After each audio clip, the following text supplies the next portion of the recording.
सह्यगिरी मुकुट तुझा, दुर्ग दुर्ग बिकट तुझा. सागर तट हा विशाळ, शोभतो अनंत काळ. मोहकाती रूप तुझे, छत्रपती भूप तुझे. छत्रपती शिवाजी महाराजांचा इतिहास पुस्तकांमध्ये तर खूप वाचला होता, परंतु आता वेळ होती तो प्रत्यक्षात डोळ्याने अनुभवण्याची.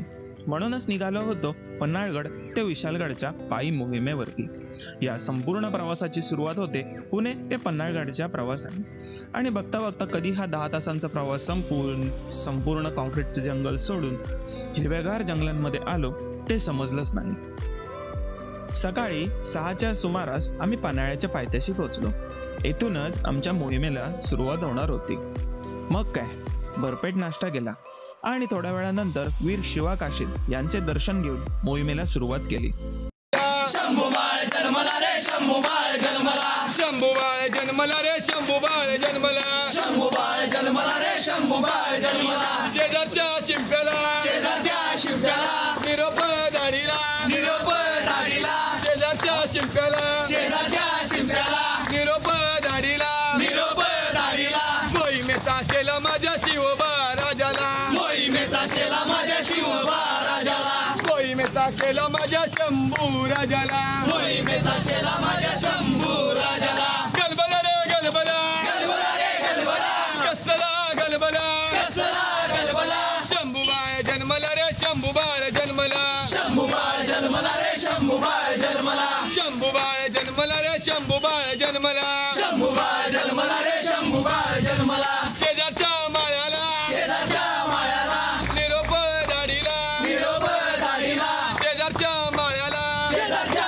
माळ्याला, निरोप दाढीला, निरोप दाढीला. फुलांचे हार माझ्या पन्हाळगड किल्ल्याला, फुलांचे हार माझ्या पन्हाळगड किल्ल्याला, फुलांचे हार माझ्या विशाळगड किल्ल्याला, फुलांचे हार माझ्या विशाळगड किल्ल्याला. गलबला रे गलबला, गलबला रे गलबला, कसला गलबला.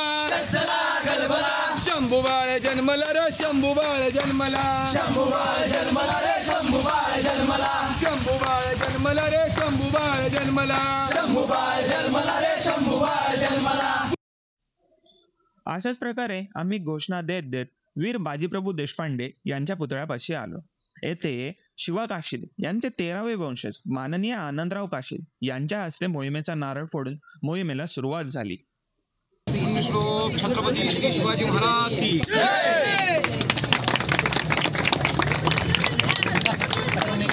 प्रौढ प्रताप पुरंदरा क्षत्रिय कुलावतंस गो हिंदू प्रतिपालक हिंदवी स्वराज्य संरक्षक सिंहासनाधीश्वर राजाधिराज महाराज छत्रपती श्री शिवाजी महाराज की, वीर छत्रपती श्री संभाजी महाराज की, स्वराज्य स्वामिनिष्ठ नरवी श्री शिवाजी काशीद की, बलदंड बाजीप्रभू देशपांडे की, बलदंड फुलाजी प्रभू देशपांडे की, शंभू सिंग जाधव की, विठोजी काटे की, रायाजी बांदल की, ज्योत्याजी केसरकर की. जय भवानी, हर हर येळकोट येळकोट. वाच्या नावानं, काळभैरीच्या नावानं, आई अमाईच्या नावानं, आई अंबामातेच्या नावानं, आई वाघजाईच्या नावानं. हर हर हर हर हर भारत माता की. धन्यवाद.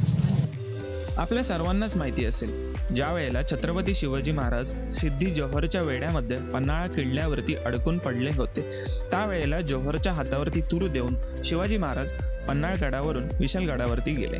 आणि त्यावेळेला शिवाजी महाराजांनी ज्या मार्गाचा वापर केला होता त्या मार्गाने आपण आज पावनखिंडीपर्यंत जाणार होतो. बस फरक एवढाच की महाराजांनी हे 50 किलोमीटरचे अंतर 5 प्रहारामध्ये म्हणजेच 12 ते 15 तासांमध्ये पार केले होते. आम्ही सेम अंतर 2 दिवसांमध्ये पार करणार होतो. तिसऱ्या दिवस पण त्याच्याने काय होतं, जरी कोण पितृ झाला तरी तो पुढे मागं होईल. पुढे मागे व्हायचं, त्यामुळे कनेक्शन राहायचं. सगळेच नाही निघू शकत ना तिथं.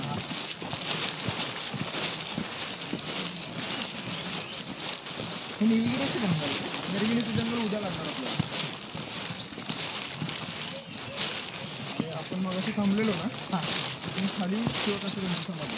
हां ती महाराजांची एक पालखी इकडे गेली, जी महाराजांची पालखी होती ती या रस्त्याने गेली. बरोबर. आणि आपण जी शिवकाशीरांची पालखी होती ती तिकडून गेली.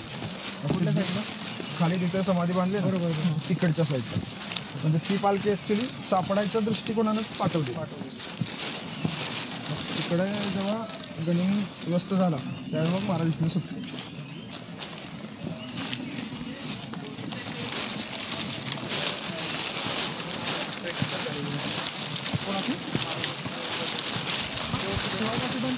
अगोदर किल्ल्यावरती म्हणजे ती फायनल तिथं महाराज इकडे निघाली आणि ती वरती भवानी मातेचं मंदिर आहे.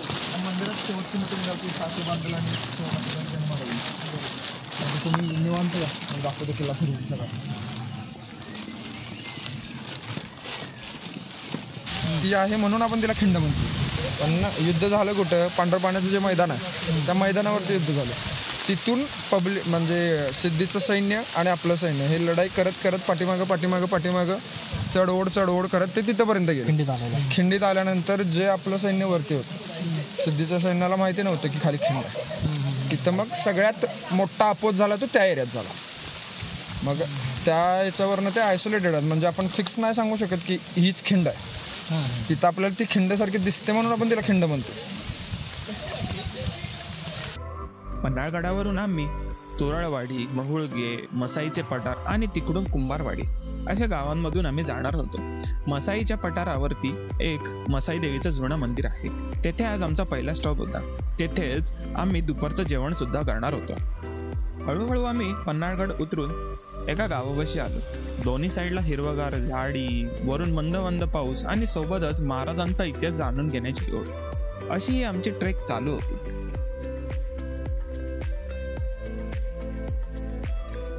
नवीन लोकांसोबत ओळख करत, गप्पा मारत कधी आम्ही मसाईच्या पठारापर्यंत आलो आम्हाला समजलंच नाही. मसाईचं पठार म्हणजे हे 7 छोट्या मोठ्या पठारांपासून बनलेलं जांभा खडकाचं मोठं असं पठार आहे. मसाई देवीचं येथे मंदिर आहे. त्याच देवीच्या नावावरून या पठाराला मसाईचं पठार म्हणून ओळखलं जातं. या ट्रेकमध्ये माझी ओळख डॉक्टर धनंजय जेरे सरांसोबत झाली. ही ट्रेक करायला सर स्वित्झर्लंडवरून आले होते, ते पण विथ फॅमिली. हा प्रशांत जो आहे आमचा ट्रेक कोऑर्डिनेटर आणि हा दीपेंद्र, अशा आमचा सर्वांचा एक ग्रुपच झाला होता. गप्पा मारत एन्जॉय करत आमची पायी वारी सुरू होती. फायनली आम्ही मसाई पठारावरच्या नवीन मंदिराजवळ आलो. देवीचे दर्शन घेऊन आम्ही ट्रेक पुढे चालू ठेवला.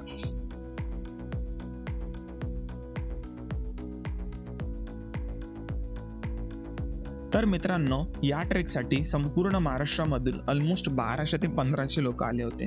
आणि या ट्रेकची खासियत अशी की ही महाराष्ट्रातली 2nd नंबरची रेंज ट्रेक आहे, ज्याचं टोटल डिस्टन्स आहे 52 किलोमीटरचं आणि त्यातील 32 किलोमीटरचं डिस्टन्स आज आम्ही कव्हर करणार होतो. मी ही ट्रेक डेक्कन हायकर्स व आउटडोअर्स या पुण्यातील एका ग्रुपसोबत करत आहे. आणि तुम्हाला पण जर अशा ट्रेकवरती जायचे असेल तर इंस्टाग्रामची लिंक मी डिस्क्रिप्शन बॉक्समध्ये देत आहे, तुम्ही कॉन्टॅक्ट करू शकता.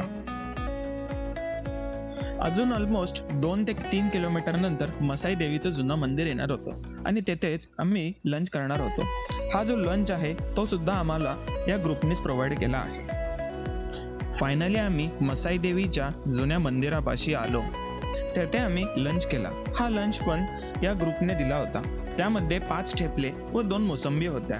मग काय मस्त ताव मारला ठेपल्यांवरती आणि थोडा वेळ आराम करून मस्त पाणी वगैरे पिऊन आणि मेन म्हणजे सर्व कचरा सोबत घेऊन आम्ही पुढे निघालो. आणि होतं असं की पावसाळा सुरू झाल्यावरती सह्याद्रीमध्ये वेगवेगळ्या ट्रेकिंग्सला पण सुरुवात होते. आणि आपल्याला तर माहितीच आहे, जेथे माणूस जातो तेथे तो आपली निशाणी कचऱ्याच्या रूपामध्ये सोडून येतो. तर फक्त ट्रेकर्सनी सर्व लक्षात ठेवा की जर आपण ट्रेकिंगला जात असाल तर जो काही आपल्यासोबतचा जो काही कचरा आहे तो जंगलांमध्ये न फेकता आपल्यासोबत घेऊन या आणि योग्य त्या ठिकाणी फेकून द्या. व्हिडिओ नको काढू का? नाही काढा. किती तुझा टेंगा का बरं?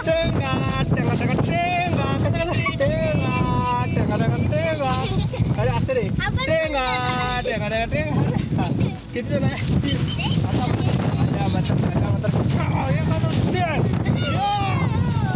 एक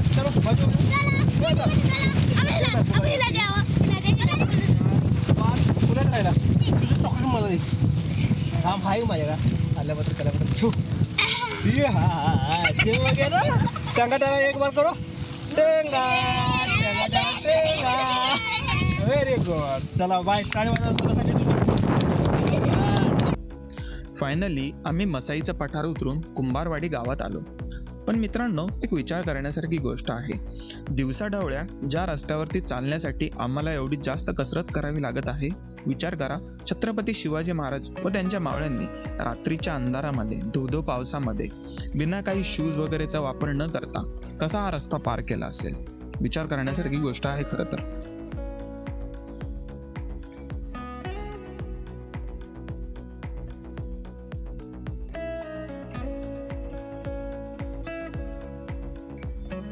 कुंभारवाडी गाव क्रॉस केल्यानंतर आम्हाला जायचं होतं खोतवाडी गावाकडे. परंतु बॉडी एवढी जास्त एक्झॉस्ट झाली होती की खूप जास्त दम लागत होता. म्हणून आम्ही एका ठिकाणी हॉल्ट घेतला, थोडी विश्रांती केली, पाणी वगैरे पिलं आणि थोडाफार जो काही सोबत आणलेला खाऊ होता तो खाऊन परत एकदा ट्रेकला चालू केलं.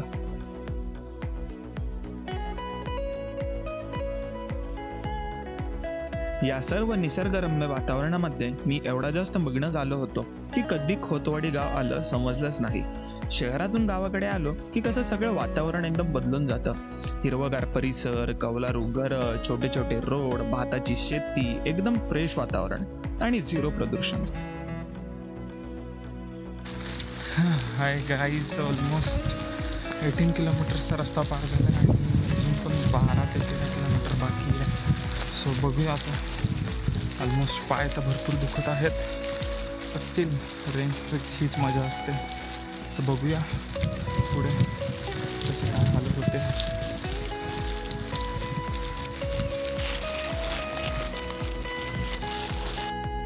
खोतवाडी गाव क्रॉस केल्यानंतर आम्हाला परत एक जंगल लागलं. दोन्ही साईडला ही मोठी मोठी झाडं आणि एकदम चिखलाचा स्लिपरी रोड. थोडा वेळ जंगलातून चालल्यानंतर आम्हाला एक ओढा लागला. तो ओढा आम्हाला क्रॉस करायचा होता आणि जसा मी ओढा क्रॉस करायला चालू केलं आणि जसं ते ओढ्याचं थंड पाणी माझ्या पायाला लागलं, पायातलं एकदम दुखणंच बंद झालं. एकदम नॅचरल थेरपी सारखं वाटलं. ओढ्यामधून बाहेर पडायची इच्छा होत नव्हती, बट काय करायचं, पुढे ट्रेक आम्हाला कंटिन्यू करायचा होता. म्हणून कसं तरी बाहेर आलो आणि परत ट्रेक कंटिन्यू केला.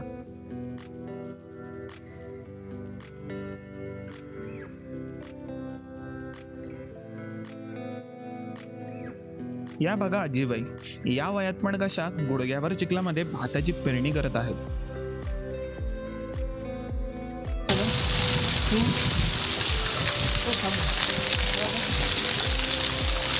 खूप दिवसांनी पावली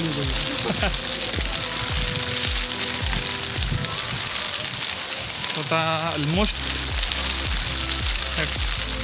ट्रेक फर्स्ट डेचा लास्ट टप्पा बाकी आहे आणि एकदम जोरात पावसाला सुरुवात झालेली आहे.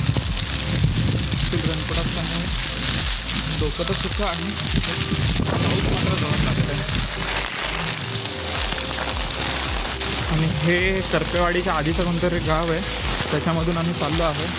ऑलमोस्ट 2 ते 3 किलोमीटर अजून राहिला आहे. सो बघूया अजून किती वेळ लागतो करपेवाडीला पोचायला.